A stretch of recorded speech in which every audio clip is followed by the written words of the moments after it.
잠시 기도하고 금요 집회를 시작하도록 하겠습니다.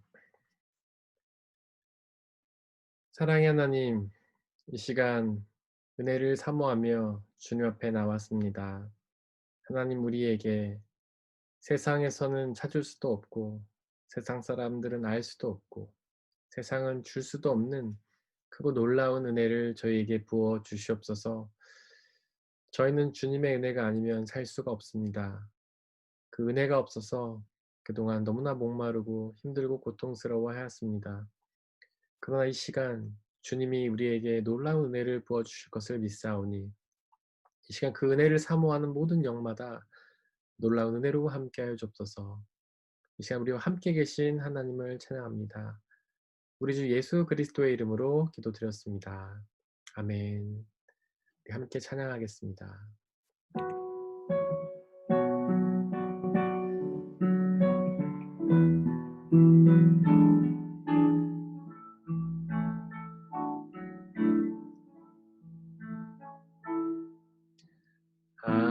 하나님 어린 양 독생자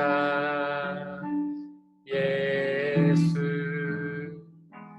날 위해 죽으신 주님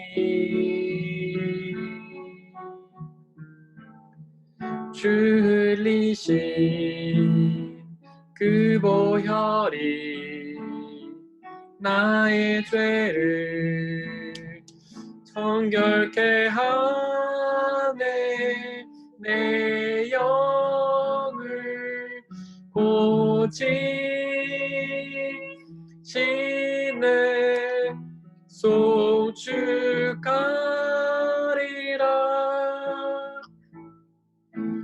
화목케 하신 주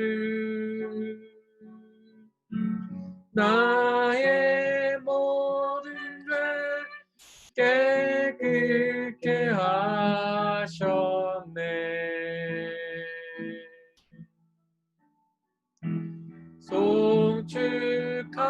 송축하리라 귀하신 어린 양 모두 절하고 모두 외치리라 하나님 어린 양 하나님 어린 양 독생자 예수 날 위해 죽으신 주님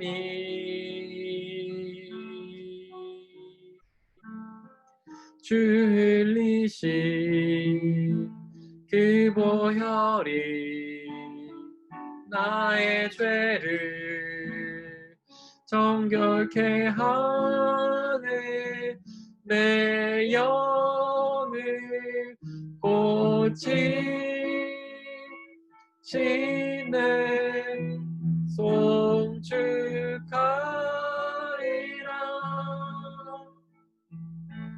화목케 하신 주 나의 모든 죄 깨끗게 하셨네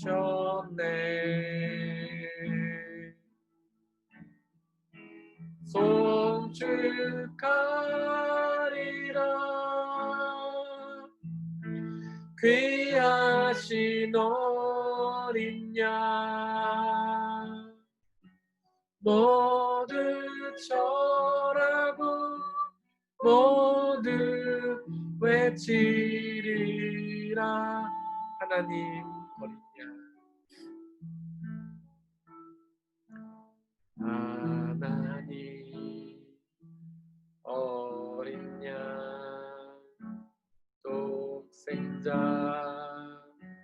예수 날 위해 죽으신 주님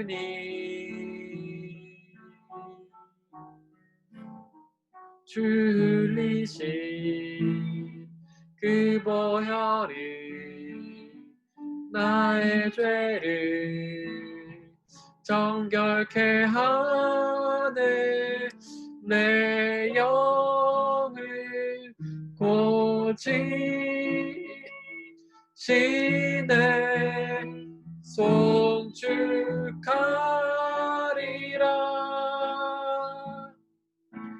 화목케 하신 주 나의 모든 죄 깨끗게 하셨네.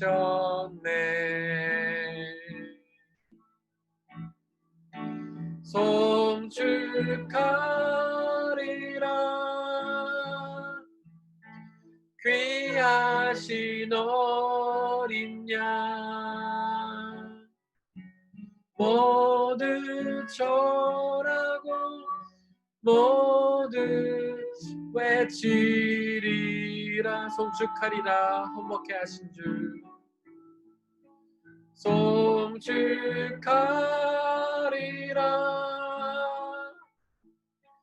화목케 하신 주 나의 모든 죄 깨끗게 하셨네.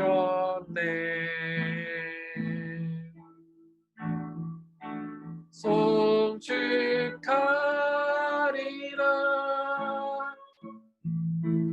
귀하신 어린 양 모두 절하고 모두 외치리라. 우리가 이 시간에 우리 주 되신 우리의 구원자 되신 예수 그리스도만을 바라보며 그분만을 높여드리기를 원합니다.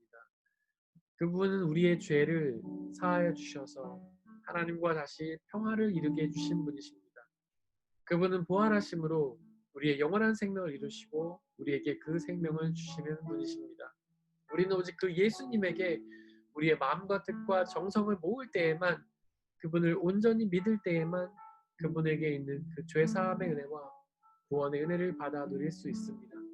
이 시간 그 예수님께만 집중하기를 원한다고, 우리가 집중했던 다른 그 모든 것들은 다 내려놓고, 특별히 우리가 그동안 너무나 마음을 다 쏟아서 집중했던 나 자신을 내려놓고 오직 예수 그리스도만을 높이기 원한다고 이 시간 함께 기도하겠습니다.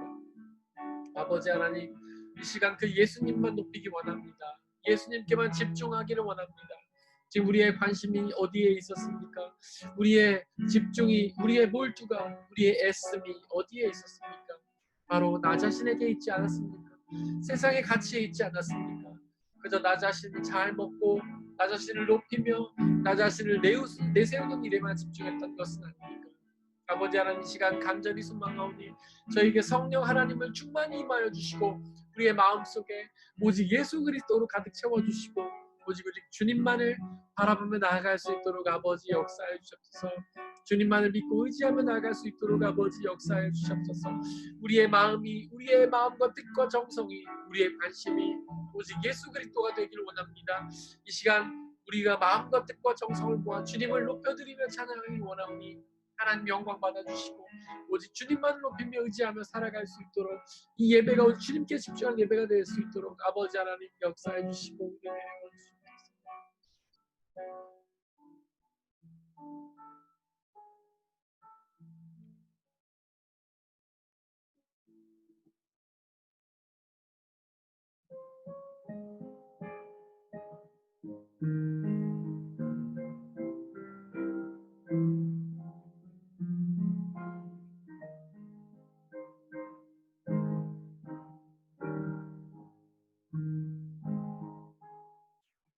주여 지난 밤 내 꿈에 배었으니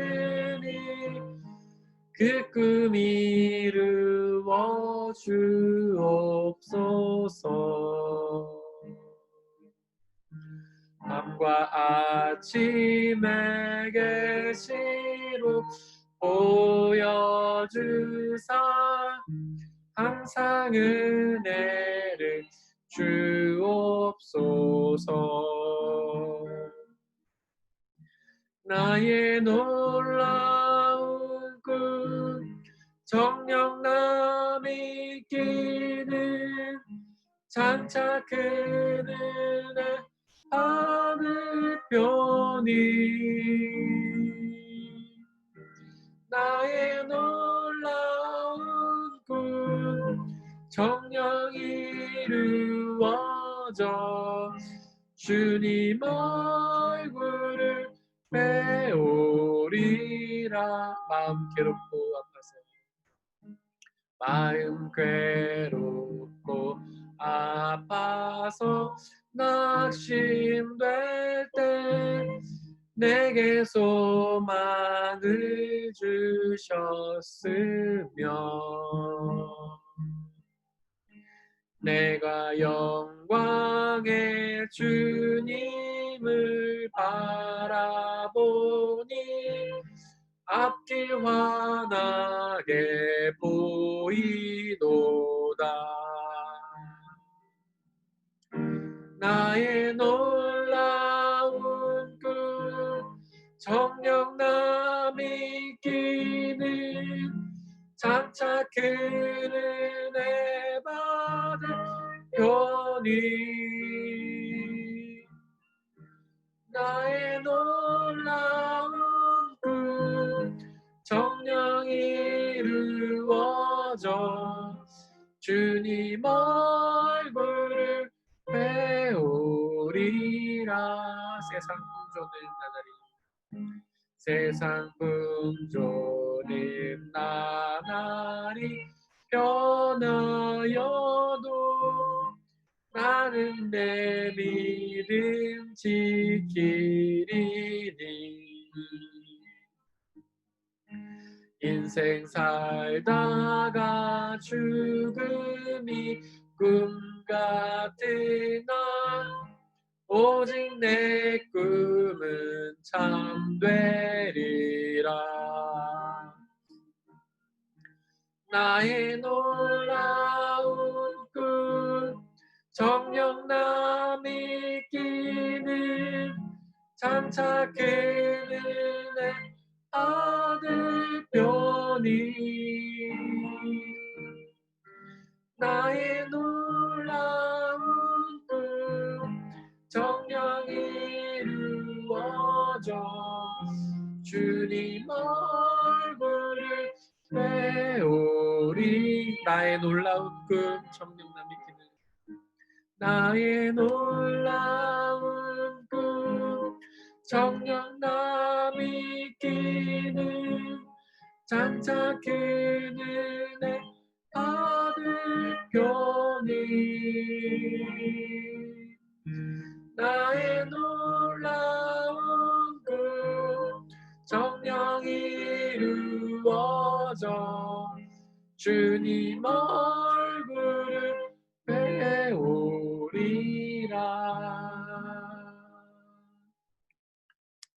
주님의 성령 지금 이곳에 찬양하겠습니다.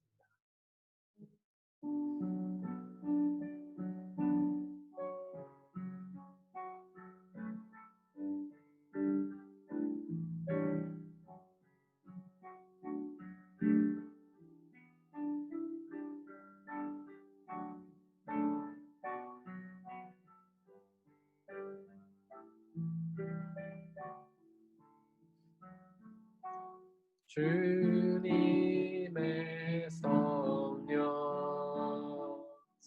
지금 이곳에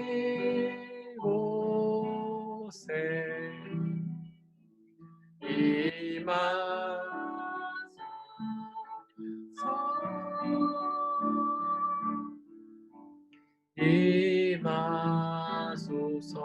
주님의 성령 주님의 성령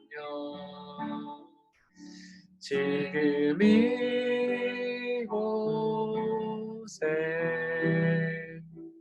임하소서.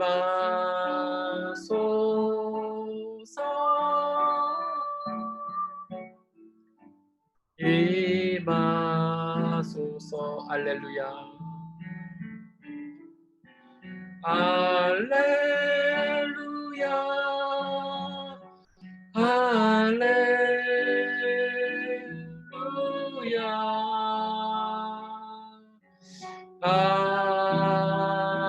할렐루야.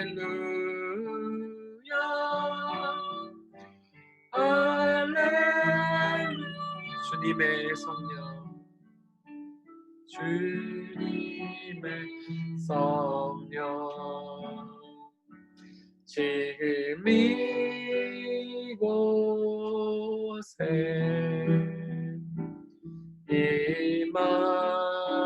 임하소서.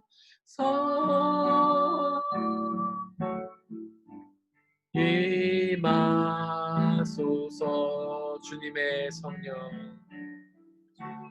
주님의 성령, 지금 이곳에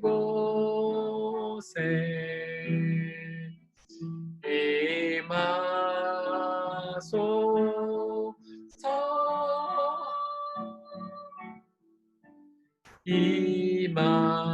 임하소서.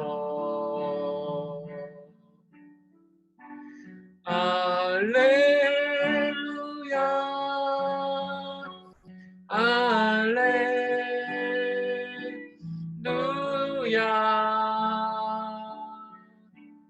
할렐루야.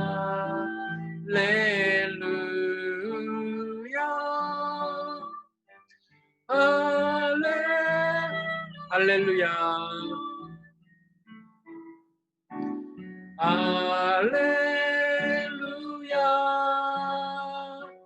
할렐루야.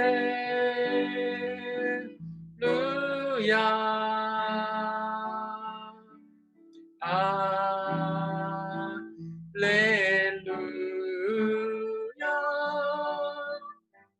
할렐루야.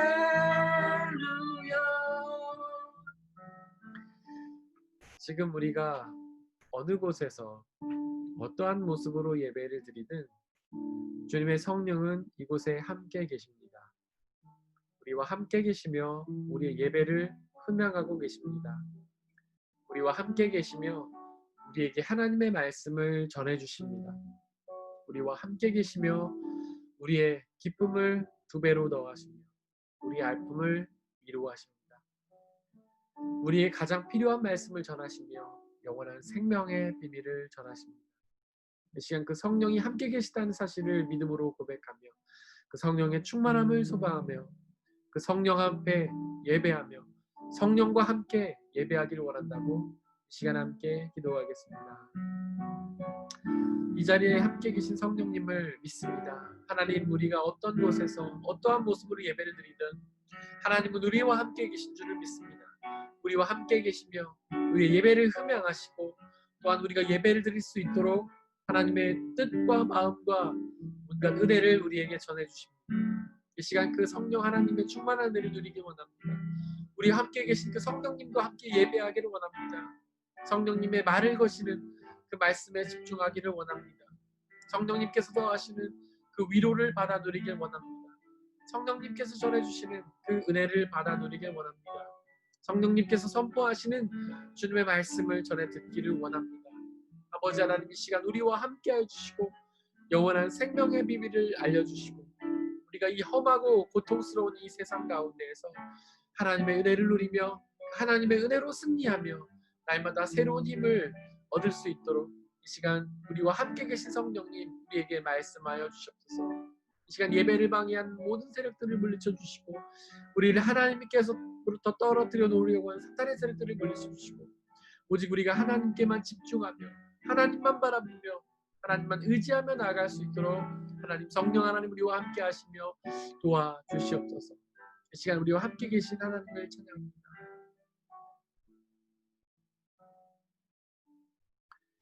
지금 우리와 함께 계신 성령 하나님, 당신을 찬양합니다. 당신을 예배합니다. 이 시간 우리와 함께하여 주시고 우리가 온전히 하나님께 집중하게 하여 주시고 우리에게 하나님의 말씀을 선포하여 주시고 우리가 그 말씀을 듣고 깨닫고 믿어 그 말씀에 있는 영원한 생명의 비밀과 이 세상을 참된 기쁨을 누리며 자유를 누리며 평안을 누리며 살아갈 수 있는 비결을 말씀하여 주옵소서. 이 시간 말씀 듣기를 방해하는 모든 사단의 세력들을 물리쳐 주시고 오직 하나님의 말씀만이 선포되는, 하나님의 말씀만이 드러나는 놀라운 역사 있도록 은혜 내려 주옵소서. 감사합니다. 예수님의 이름으로 기도드렸습니다. 아멘. 오늘 우리가 함께 나눌 말씀은 욥기 2장 10절에서 13절 말씀입니다. 우리 함께 본문 말씀을 읽어보도록 하겠습니다. 그러나 욥은 그에게 이렇게 대답하였다. 당신까지도 어리석은 여자들처럼 말하는구려. 우리가 누리는 복도 하나님께로부터 받았는데 어째 재앙이라고 해서 못 받는다 하겠소. 이렇게 하여 욥은 이 모든 어려움을 당하고서도 말로 죄를 짓지 않았다. 그때 욥의 친구 세 사람, 곧 대만 사람 엘리바스와 수아 사람 빌닷과 나아마 사람 소발은 욥이 이 모든 재앙을 만나서 고생한다는 소식을 듣고 욥을 달래고 위로하려고 저마다 집을 떠나서 욥에게로 왔다. 그들이 멀리서 욥을 보았으나 그가 욥인 줄 알지 못하였다. 그들은 한참 뒤에야 그가 바로 욥인 줄을 알고 슬픔을 못 이겨 소리내어 울면서 겉옷을 찢고 또 공중에 티끌을 날려서 머리에 뒤집어 썼다. 그들은 밤낮 이래 동안을 욥과 함께 땅바닥에 앉아 있으면서도 욥이 겪는 고통이 너무나 처참하여 입을 열어 한마디 말도 할 수 없었다. 아멘. 저희가 지난 시간에 10절을 앞부분을 하다가 말았습니다. 지난주 했던 부분은 당신까지도 어리석은 여자들처럼 말하는 구려였습니다. 이 부분 잠시만 요약하고 다음 부분으로 넘어가도록 하겠습니다. 여기서 당신까지도 라는 것은 바로 욥의 아내를 지칭하는 말이죠. 욥은 지금 욥의 아내에게 어리석다라고 말하고 있습니다. 여기서 어리석다라는 말의 히브리어 원어는 나발이라는 말인데, 그것은 단순히 세상적인 지식이 없어서 어리석은 것이 아니라 세상적인 셈이 느려서 어리석은 것이 아니라 바로 하나님에 대한 지식이 없는 어리석음을 의미합니다. 즉 신앙적으로 신앙생활을 오래 했고 짧게 했고 상관없이 하나님에 대해서 또 하나님의 말씀에 대해서 잘 알지 못한다라는 뜻으로 지금 말을 하고 있는 겁니다. 교회를 오래 다닌다고 해서 예배를 많이 참여한다고 해서 하나님에 대해서 다 알 수 있는 것은 아니죠.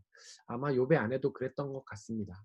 그래서 그 욥이 당한 고난을 통해서 하나님의 말씀하시는 그 메시지를 정확하게 깨닫지 못하고 그 주변의 상황만 보고 하나님의 뜻을 판단하는 이 어리석음을 이 욥의 아내가 범했던 것이죠.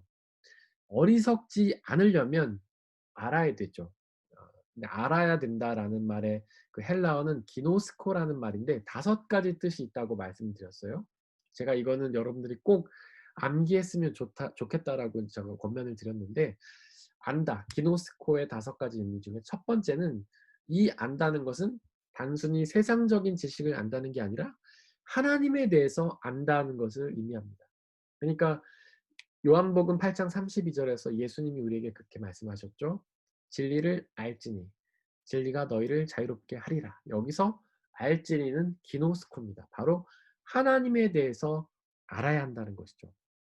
근데 하나님에 대해서 알아야 된다는 것은 단순히 교회 열심히 다니라는 뜻이 아닙니다. 교회를 열심히 다닐 뿐만 아니라 하나님을 알려고 노력을 해야 된다는 것이죠. 근데 우리가 사실 신앙생활 많이 하면서도 하나님에 대해서 알려고 하기보다는 나에 대해서 더 알려고 할 때가 많습니다. 무슨 얘기냐면, 우리가 선포되는 설교나 예배를 통해서 하나님에 대해서 알고 싶기보다는 내가 이 세상의 삶에서 적용할 수 있는 말씀을 알고자 하는데 급급하다는 것이죠.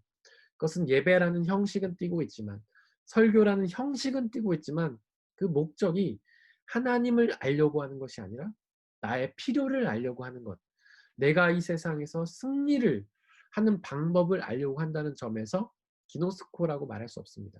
그런 알은 우리를 자유롭게 하지 못합니다. 오직 하나님을 알 때에 우리는 자유롭게 될 수가 있습니다. 이것이 이제 기노스코의 첫 번째 의미였고요.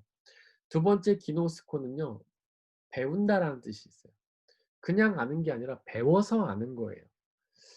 우리가 신앙에는 심화가가 있고 강화가 있다고 했죠. 심화는 깊이 들어가는 것이고 강화는 강하게 만드는 것인데, 강화시키는 거는 바로 이런 것들이에요. 뭐 집회를 참석한다든지 기도회를 한다든지 찬양을 드린다든지 예배를 드린다든지 이런 거는 강화시키는 겁니다. 심화시키는 건요, 깊이 들어가는 거예요. 말씀의 진리에 대해서. 심화시키기 위해서는 배워야 돼요. 성경 공부 모임을 통해서 각종 뭐 성경 공부나 수요 모임 뭐 이런 모임들을 참여하면서 하나님의 말씀을 배워야 하는 것입니다. 이 하나님에 대해서 알기 위해서는 배워야 하는 것이죠. 그리고 하나님의 그 안다, 기노스코의 세 번째 의미는 뭐가 있냐면 이해하다라는 뜻이 있습니다. 이해하다. 아는 것과 이해하는 것은 완전히 다른 거죠. 우리는 아는 것과 이해하는 것을 비슷하게 생각하는 경우가 있는데 그렇지 않습니다. 아는 것과 이해하는 것은 다릅니다. 어떤 표면적인 지식을 그냥 아는 거는 아는 것이죠. 근데 그 지식이 어떻게 이루어졌는지를 아는 것은, 그거는 이해하는 거죠. 만유인류의 법칙이 있다고 칩시다. 물건이 땅으로 떨어져요. 그냥 만유인류의 법칙이 있어라고 아는 것은 그냥 아는 겁니다. 그런데 막 연구를 해서 중력이 작용을 해 가지고 위에 있는 물건이 떨어져서 그 중력의 힘에 의해서 땅에 떨어지는 거야. 이렇게 하는 것은, 이거는 이해하는 것이죠. 성경도 하나님에 대한 지식도 우리는 단순히 알면서 그쳐서는 안 되고 이해해야 하는 것입니다. 이해하기 위해서는 배워야죠. 공부가 필요해요. 우리는 이제 큐티라는 걸 하죠. 근데 큐티는 뭐 나쁘지 않습니다. 좋은 거예요. 근데 하나님의 말씀을 읽고 그냥 우리에게 떠오르는 느낌을 나누는 것을 큐티라고 하죠. 이거는 쪼끔은 더 필요합니다. 더 깊이 들어가야 돼요. 그래서 원래는 말씀만 보고 그냥 그 뜻을 우리가 생각나는 대로 이해해서는 안 되고 역사적인 배경이라든지 그 단어가 주는 신학적인 의미라든지 어떻게 역사적으로 해석이 되어 왔는지 이런 것들을 쭉 살펴볼 필요가 있습니다. 그것을 그렇게 여러 가지 작업을 통해서 신학적인, 역사적인, 배경적인, 문맥적인 이런 작업을 통해서 그 의미를 더 깊이 아는 것, 그것을 우리가 이해한다고 해요. 근데 이런 작업은요, 누구나 할 수 있는 것은 아니에요, 사실은. 모든 평신도들이 그냥 자료를 가지고 있는 것도 아니잖아요. 뭐 우리가 신학책을 갖고 있는 것도 아니고 주석을 갖고 있는 것도 아니고, 그렇기 때문에 선생이 필요한데 목회자가 필요한 겁니다. 저는 이제 금요 집회라든지 수요 모임을 좀 이렇게 우리가 말씀을 이해하는 시간들로 우리가 삼으려고 해요. 우리 지금 욥기 10절 말씀 가지고 두 주째 하고 있지 않습니까? 한 단어 한 단어 제가 아주 자세하게 설명드리고 있잖아요. 이거는 뭐냐면 말씀을 단순히 지식적으로 표면적으로 아는 것이 아니라 이해하는 작업입니다. 이렇게 이해해야 말씀이 더 깊이 이해가 되고 우리의 삶에 적용이 되는 것이죠. 자, 이렇게 안다는 뜻의 세 번째는 이해한다는 거였어요. 네 번째는 뭐냐면요, 발견한다는 거예요. 발견한다. 우리는 하나님에 대해서 알지 못하는 부분이 너무나 많습니다. 하나님은 전지전능하시는 분이에요. 우리보다 더 훨씬 크시고 위대하신 분이시죠. 우리의 지각으로 온전히 깨달을 수 없는 분이에요.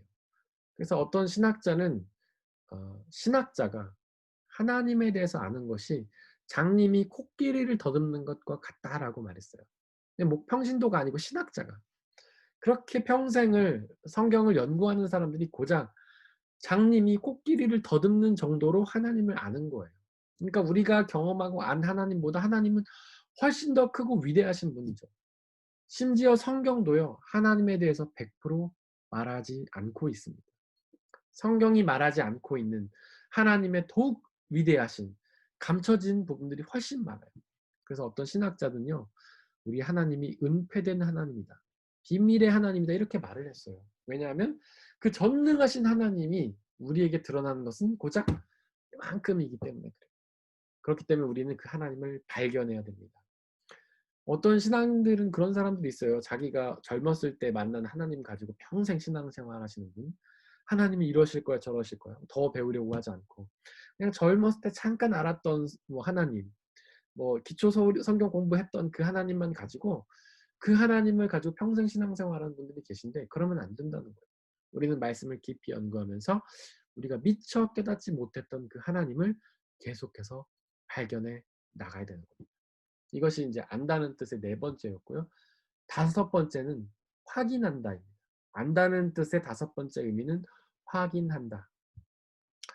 확인한다는 건 뭐냐면요.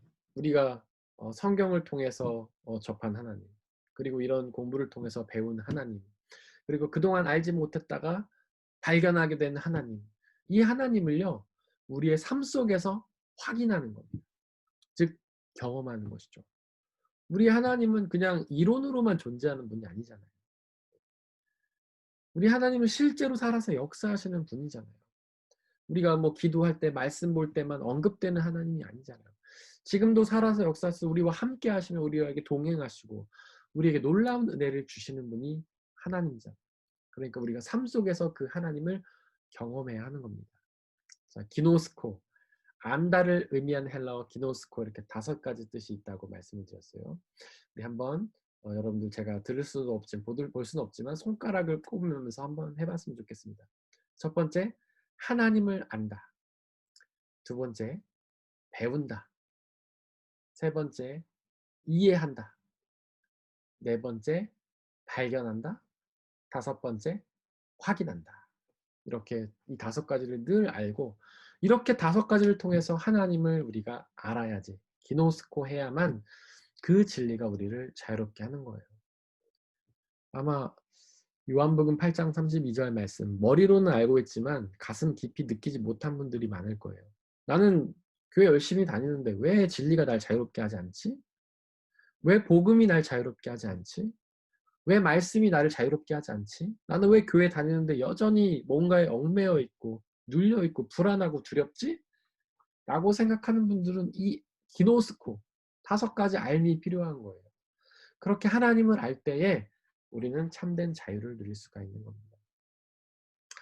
그리고 이제 다음 부분, 어리석은 여자들처럼 말하는 구려에 대해서 지난 시간에 했죠. 말한다는 것은 굉장히 중요하다고 말씀드렸어요. 우리의 머릿속에 어떤 생각이 들면, 좋은 하나님의 선한 생각이 들면 그 생각이 들었다고 해서 그것이 믿음이 아니라고 제가 말씀드렸죠. 그리고 반대로 우리의 머릿속에 악한 생각, 죄된 생각이 들었다고 해서 그것이 바로 죄나 악은 아니라고 말씀을 드렸어요. 그 죄나 믿음의 생각이 실제로 우리의 의지로 적용이 되었을 때 그때부터 믿음이 되거나 죄가 된다고 제가 말씀을 드렸죠. 그것이 이제 혼인데, 그렇게 우리가 작동하는 순간은요 두 가지 반응이 나옵니다. 두 가지 태도가 우리에게서 나와요. 첫 번째는 말이고 두 번째는 행위예요. 우리의 머릿속에 생각이 드는 건요 우리 게 아니에요. 누군가 집어넣는 겁니다. 믿음의 생각은 성령이 집어넣는 것이고 죄된 생각은 사탄이 집어넣는 것이에요. 그건 우리 게 아니기 때문에 거기까지는 죄가 아닌 거예요. 그런데 우리의 의지로 결정하는 순간, 그것이 내 것으로 만들려고 엔터를 딱 치는 순간, 그때부터 믿음이 되거나 죄가 되는 거예요. 우리 의지로 결정하면 말이나 행동으로 나와요. 그래서 이렇게 말로 하는 건 믿음이 될 수도 있고 죄가 될 수도 있다, 제가 이렇게 말씀드렸죠. 그래서 이 욥의 아내가 머릿속으로 생각할 수 있었을 거예요. 아, 욥은 죄를 지어서 고난을 당하는데 끝까지 죄가 없다고 교만하게 고집을 피우고 있네. 머릿속으로는 생각할 수 있었을 거예요. 거기까지는 죄가 아닙니다. 그것은 사탄이 집어넣은 생각이기 때문에 그래요. 근데 이 아내가 그 말을 입으로 뱉는 순간, 빨리 회개하세요. 그렇지 않으면 더 큰 고난 당하다 죽을 겁니다라고 말하는 순간 이 여인은 죄를 범한 거예요. 어리석은 여자가 된 거예요. 왜냐하면 말하는 순간 그 생각이 그 여인의 것이 되었기 때문에. 이거 여기까지 이제 저희가 지난 시간에 나눴던 부분이고요. 오늘 부분은 우리가 누리는 복도 하나님께로부터 받았는데 어찌 재앙이라고 해서 못 받는다 하겠소. 이 말씀입니다. 여기 보면 복이라는 단어가 나오죠. 복은, 성경에서 말하는 복은 크게 두 가지 의미가 있어요. 첫 번째 복이 좀 더 근원적인 복인데 그것은 바로 구원의 복입니다. 영원한 생명의 복이라고 말할 수 있어요. 구원을 얻으면 영원한 생명을 얻으니까 하나님 나라의 복이라고도 할 수 있습니다. 구원을 얻으면 하나님 나라에 들어가기 때문에 이것이 바로 성경이 우리에게 약속하고 있는 가장 궁극적인 복이에요. 뭐 성경 보면은 나를 믿으면은 잘 살 것이고 뭐 평화를 누릴 것이고 풍요를 누릴 것이 이런 말 하잖아요. 그것은 거의 다 구원의 복을 의미하는 겁니다. 이것이 가장 근원적인 복이에요. 그리고 두 번째 복은 약간 부차적인 복인데 그 복은 뭐냐면 일용한 양식의 복입니다. 우리가 이 세상에서 필요를 체험받는 복이에요. 뭐 어떤 분들은 예수님 믿으면 성공하고 대박나고 형통하고 뭐 이런 복을 떠올리죠. 그런데 사실 성경이 말하는 복은요, 그렇게 형통의 복, 뭐 대박나는 복, 성공의 복 그런 게 아닙니다. 바로 일용한 양식의 복이에요. 일용한 하루에 필요한 양식을 체험받는 복이에요. 물론 먹을 것만 주신다는 뜻은 아닙니다. 우리가 하루에 필요한 모든 것들을 책임져 주신다는 뜻이에요. 예수님도 그렇게 말씀하셨죠. 들에 피는 꽃을 보아라. 하늘에 나는 새를 보아라. 저들은 일도 하지 않는데 먹고 잘 입지 않는가. 이처럼 하나님을 믿는 사람들에게 똑같이 해주신다라고 약속하셨잖아요. 우리 믿는 사람들에게는요, 하루에 필요한 것들을 채워주시는 복을 주십니다. 그 증거가 바로 이스라엘 백성들이 광야 생활할 때 나오죠. 광야는 먹을 게 없는 곳이잖아요. 사막이에요, 광야는. 뭐 사막 가본 분 다 계시겠지만 거기는 물도 없어요, 원래. 그리고 거기는 벌레도 없습니다. 동물은 더더욱 없죠. 새나 가끔 날아다닐 뿐이에요. 근데 우리가 뭐 보통 사람들이 새를 하늘에 나는 새를 잡아먹을 순 없잖아요. 뭐 전갈 같은 게 좀 다니긴 하겠죠. 우리가 먹을 것을 얻을 수 있는 곳이 아닙니다, 사막은. 그런데 이스라엘 백성들은 그 사막에서 자그마치 40년이라는 세월 동안 먹을 것을, 마실 것을 공급받았어요. 그것이 바로 일용한 양식의 복이에요. 여러분들 사막에서 40년을 산다는 것 자체가 기적입니다. 우리 같은 사람들은 뭐 1시간, 2시간도 못 버틸 거예요. 하루 이틀 있으면은 뭐 살 수가 없을지도 모릅니다. 근데 거기서 40년을 살았다는 것 자체가 기적이에요. 광야에 만나와 메추라기가 그들에게 매일 주어졌잖아요. 메추라기 지금으로 말하면 뭐 통닭 치킨이라고 할 수 있겠죠. 치킨을 매일같이 그 수십만 명의 사람들에게 그 치킨이 날라온다는 게 그게 상식적으로 가능한 일입니까? 그게 기적이에요. 그렇게 하나님을 믿는 사람들에게는 하나님이 일용한 양식의 복을 채워주신다고 약속을 하고 계십니다. 그것이 우리 믿는 자들의 복이에요. 두 가지 복이에요. 근데 아마도 이 욥기 본문에서는 첫 번째 복도 의미하겠지만 두 번째 복에 대해서 좀 더 강조하고 있을 거라고 생각을 합니다. 즉 욥이 그동안 누렸던 것, 물론 욥은 좀 더 많이 누리긴 했어요. 일용한 양식보다는 더 많이 갖고 있었죠. 부자로.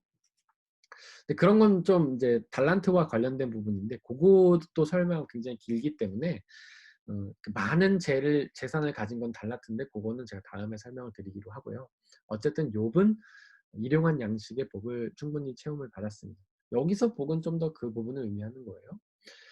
그 다음에 욥이 이렇게 말합니다. 그 복도 하나님께로부터 받았는데 라고 되어 있어요. 하나님께로부터 받았다라는 거는요. 다른 말로 하면 은혜라는 말이죠. 은혜. 은혜는 헬라어로 말하면 카리스죠. 카리스.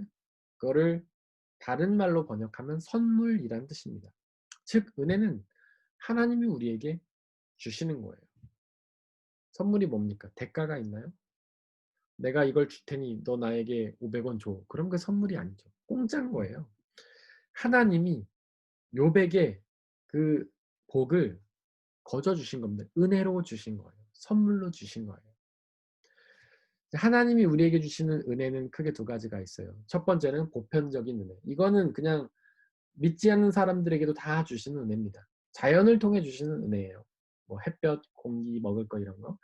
또 다른 은혜가 있는데 그것은 뭐냐면 바로 믿는 사람들에게만 주시는 은혜인데 예수 그리스도라는 은혜예요. 바로 죄사함과 영원한 생명의 은혜죠. 다른 말로 하면 구원의 은혜예요.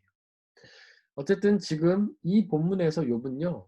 그런 두 가지 복을 다 받았는데 특별히 세상 삶에서 필요한 세상에 같이 일용한 양식의 복을 받았다. 은혜로 받았다라고 표현을 하고 있어요. 그 다음 부분이 굉장히 중요합니다. 욥은 이렇게 말하죠.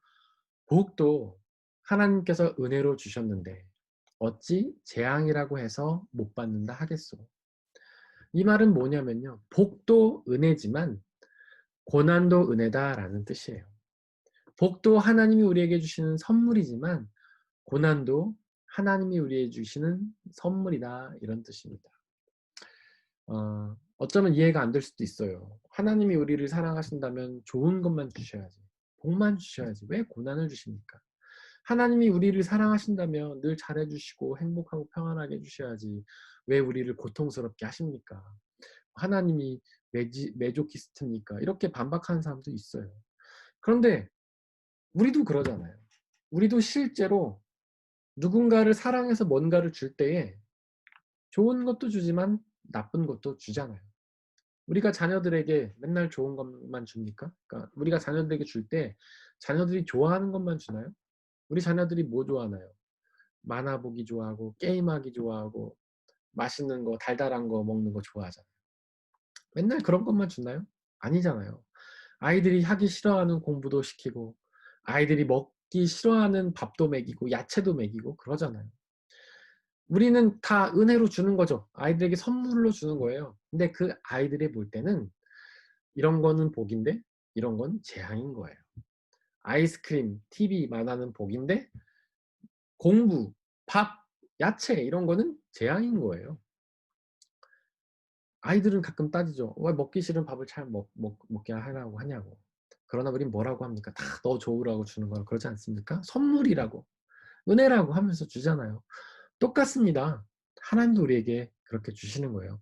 다만 우리가 마치 어린아이와 같이 우리의 지각과 지혜가 아직은 어리석어서 하나님의 그 뜻을 다 깨닫지 못할 뿐이에요. 누가복음에 보면 6장 33절에 보면 그렇게 말씀하시잖아요. 하나님은 구하는 자에게 좋은 것을 주신다. 그 좋은 것은 우리가 볼 때 좋은 것이 아니라 하나님이 볼 때 좋은 것이죠. 그런데 그게 정말 좋은 건 거예요. 우리가 자녀에게 주는 밥이나 야채가 그 아이들에게 정말 좋은 것이듯 하나님이 우리에게 주시는 것이 비록 재앙처럼 느껴질지라도 가장 좋은 것이라는 사실입니다. 어, 저는 이스라엘 백성들이 광야를 다녔을 때가 가장 은혜를 누린 시기라고 저는 생각합니다. 그래서 광야는 축복이다. 광야는 은혜다라고 생각해요. 왜냐하면 거기서 그들은 비록 삶이 힘들긴 했죠. 그 더운 곳을 40년간 방황한다는 게 쉬운 일은 아니잖아요. 그리고 만나와 메추라기가 매일 주어지긴 했지만 맨날 똑같은 거를 먹었잖아요. 얼마나 지겹겠습니까?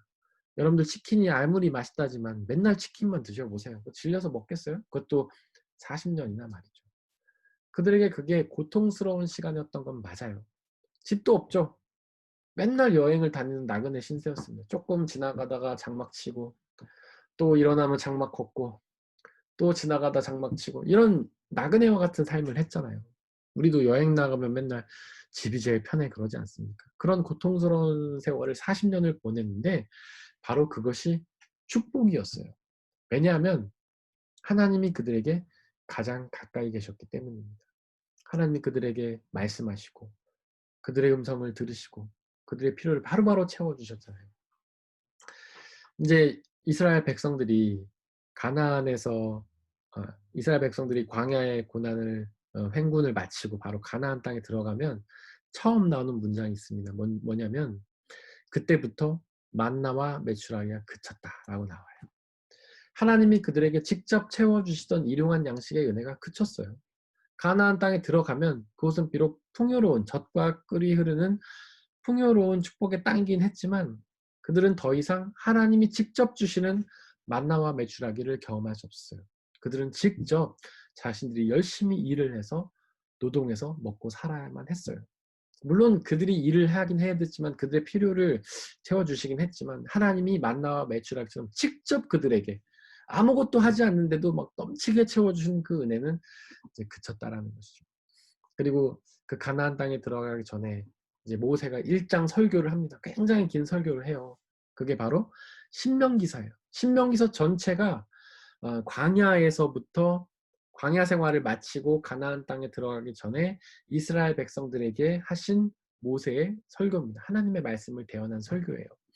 그 내용은 뭐냐면 계속해서 반복되는 것은 너 가나안 땅에 가면 하나님 잊어버리지 마. 광야에서 경험했던 그 하나님을 항상 기억해야 돼. 그 말씀이 계속해서 반복됩니다. 하나님을 기억해라. 하나님을 잊지 말아라. 하나님만 믿어라. 우상 숭배에 빠지지 마라. 왜냐하면 가나안 땅에 가면요, 하나님이 잘 느껴지지 않는 거예요. 잘 보이지 않는 거예요. 하나님이 멀리 계신 것처럼 느껴지는 거예요. 그곳에 있는 풍요로움에 갇혀서 하나님이 보이지 않게 되는 거예요. 그래서 하나님과 점점 멀어지게 되는 것이죠. 그렇기 때문에 바로 고난이 우리 그리스도인들에게 축복이고, 오히려 풍요로움이 우리는 정신을 바짝 차리고 싸워 나가야 될 그런 어려운 환경인 겁니다. 우리가 세상에 지금 살면서 자본주의가 아마도 가나안이 아닌가 싶어요. 우리의 노력으로 얼마든지 필요한 걸 얻을 수 있죠. 가나안 땅에서처럼 우리가 일하면 뭐 부와 명예도 다 얻을 수 있습니다. 그러면서 하나님이 직접 주시는 은혜가 점점 필요 없게 됐어요. 그러니까 하나님을 부르짖기는 하는데 간절하게 찾지는 않게 되는 것이죠. 우리가 기도를 하면서 그냥 형식적으로 하나님의 이름을 부르지만 정말 필요한 순간에는 하나님을 별로 떠올리지 않습니다. 우리의 능력을 오히려 의지하죠. 우리의 통장 계좌를 살펴보고 우리의 인맥을 살펴보는 것이죠. 하나님은 하나님의 직접 주신 은혜를 점점 잊어버리는 거예요. 그러나 우리는 이럴 때일수록 하나님을 더 기억해야 됩니다. 지금 코로나가 왔습니다. 코로나가 처음 왔을 때는 다들 영적으로 긴장했죠. 하나님께 부르짖기도 하고 하나님께 기도로 나가기도 했습니다. 바로 그때가 광야 생활처럼 느껴졌던 것이겠죠. 근데 이것도 시간이 흐르면서 우리의 또 의식이 점점 흐려지고 우리의 기억이 점점 무뎌지고 있습니다. 그러나 여러분들, 바로 이 코로나가 하나님이 우리에게 주시는 은혜예요. 그 가운데 우리에게 부어주시는 은혜가 있습니다. 그 가운데에서 우리는 세상의 어떤 빠졌던 삶을 좀 정리하고 하나님과의 관계를 더 세울 수 있는 기회가 되는 거예요. 그렇기 때문에 이 어려운 시기에 하나님이 이 재앙도 하나님 주셨다는 사실을 믿고 기억하면서 하나님만 바라보고 나아가시기를 바랍니다. 빨리 코로나가 지나서 하나님 다시금 풍족하고 풍요로운 세상으로 가게 해주세요라고 기도하기보다는 즉 광야를 빨리 벗어나서 가나안으로 가서 풍요로움을 느끼게 해달라고 기도하기보다는 바로 이 광야 자체에서 하나님이 우리에게 부어주신 그 은혜를 기억하면서 이 코로나 사태에서 하나님이 우리에게 부어주신 그 은혜를 기억하면서 그 은혜에 감사하며 나아갔으면 좋겠습니다. 이 시간에 함께 찬양하며 기도하기를 원합니다. 내 영혼이 은총 입어.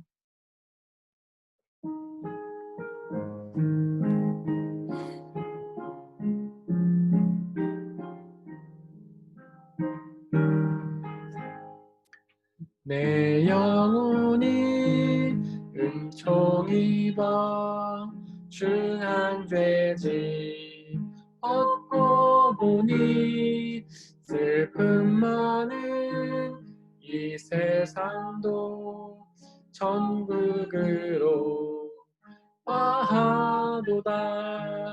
할렐루야 찬양하세. 사함받고 주 예수와 동행하니 그 어디나 하늘나라 주의 얼굴 뵙기 전에 멀리 뵈던 하늘나라 내 맘속에 이루어지니 날로 가깝도다. 할렐루야 찬양하세. 내 모든 죄 사함받고 주 예수와 동행하니 그 어디나 하늘나라 높은 산이 거친 들이 조막이나 궁궐이나 내 주 예수 모신 곳이 그 어디나 하늘나라 할렐루야 찬양하세 내 모든 죄 사함받고 주 예수와 동행하니 그 어디나 하늘나라. 하나님이 우리에게 주신 그 모든 것이 은혜임을 믿으며 고백하며 나아가기를 원합니다. 복도 하나님이 주신 은혜이고 재앙도 즉 고난도 하나님이 주신 은혜입니다. 우리는 늘 복만을 은혜로 여기며 복을 주실 때는 감사하고 고난을 주실 때는 불평했지만 복뿐만 아니라 고난도 하나님이 주시는 은혜인 것을 오늘 말씀 통해 배웠습니다. 이제는 그 어떤 것을 주시든지 복을 주시든지 고난을 주시든지 늘 감사함으로 그 은혜에 감사함으로 믿음으로 그 은혜 가운데 있는 주님의 뜻을 분별하며 나아가겠다고 이 시간에 함께 기도합니다. 아버지 하나님 역사해 주시고 우리에게 날마다 주시는 그 은혜를 기억하며 나아가길 원합니다. 하나님이 우리에게 복의 은혜도 주시지만 재앙의 은혜도 주신 줄을 믿사오니 하나님 우리에게 주시는 그 모든 사건들에서 우리가 감사하며 그 사건 속에 있는 뜻을 발견하며 나갈 수 있도록 아버지 하나님 역사해 주옵소서. 아버지 하나님 은혜를 주시길 소망합니다. 우리는 늘 복만을 은혜로 여기며 하나님 재앙은 고난을 은혜로 여기지 못했지만 하나님 이제는 그 모든 것들을 은혜로 여기며 감사로 나아가게 하여 주시옵소서. 그러나 하나님 우리가 고난을 당할 때 혼자 두지 마시고 우리와 함께 계시며 우리와 늘 동행하시며 우리에게 힘을 주셔서 성령의 은혜로 그 어려움들을 다 이겨내 나갈 수 있도록 아버지 하나님 역사해 주시길 간절히 소망합니다. 주여 은혜를 내려주시길 바랍니다. 아버지 하나님 역사해 주시고 날마다 때마다 주시는 우리 놀라운 은혜를 기억하고 감사하며 나갈 수 있도록 아버지 역사해 주시옵소서. 성령 하나님 주옵소서. 1절 다시 한번 찬양하겠습니다. 내 영혼이 은총 입어 내 영혼이 은총 입어 중한 죄지 얻고 보니 슬픔 많은 이 세상도 천국으로 아하도다 할렐루야 찬양하세 내 모든 죄 사함받고 주 예수와 동행하니 그 어디나 하늘나라. 이 시간에 한 가지 더 기도하기를 원합니다. 이스라엘 백성들이 광야에서 고난당할 때에 하나님께서 그들과 가까이 계시며 그들에게 긴밀히 역사하시며 그들에게 필요한 것들을 직접 채워주신 것처럼 우리가 고난 가운데 있을 때에 하나님 우리와 함께 계십니다. 우리와 가까이 계시며 우리에게 직접 말씀하시며 우리의 필요를 채워주십니다.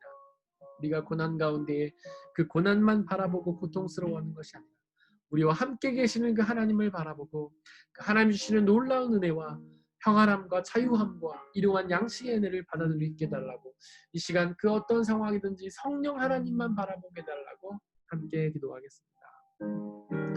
아버지 하나님 역사해 주시고 우리가 어떤 상황 속에 있든지 하나님만 바라보며 나아갈 수 있도록 역사해 주시옵소서. 우리는 고난 당할 때에 하나님을 바라보지 않고 고난을 바라보며 고통스러워합니다. 고난을 바라보며 불평하고 두려워합니다. 하나님 그러나 그 고난 너머에 계시며 고난과 함께 계시며 우리를 위로하시고 우리에게 가장 필요를 채우시는 하나님을 믿고 의지하며 그 주님이 주시는 놀라운 평안과 기쁨을 받아 누리게 하여 주옵소서. 우리가 그 하나님을 의지하면 언제나 자유를 누리며 언제나 기쁘고 평안할 수 있는 것을 고백합니다. 아버지 하나님 우리의 믿음이 살아서 역사하는 믿음이 되게 하시고 그 어떤 어려움 속에서도 하나님을 믿고 기억하며 하나님과 동행하며 하나님이 주시는 참된 평안과 은혜를 받아 누릴 수 있도록 아버지 역사해 주옵소서. 성령 하나님 우리에게 함께해 주시고 우리에게 말씀하여 주시고 우리에게 역사하여 주시고 우리의 슬픔을 하나님께서 위로하여 주시고 우리의 기쁨을 두 배로 더하여 주시고 우리가 어떤 고난 속에서도 하나님을 의지하며 담대히 이겨 나아갈 수 있도록 아버지 하나님 역사해 주시고 내려 주시옵소서.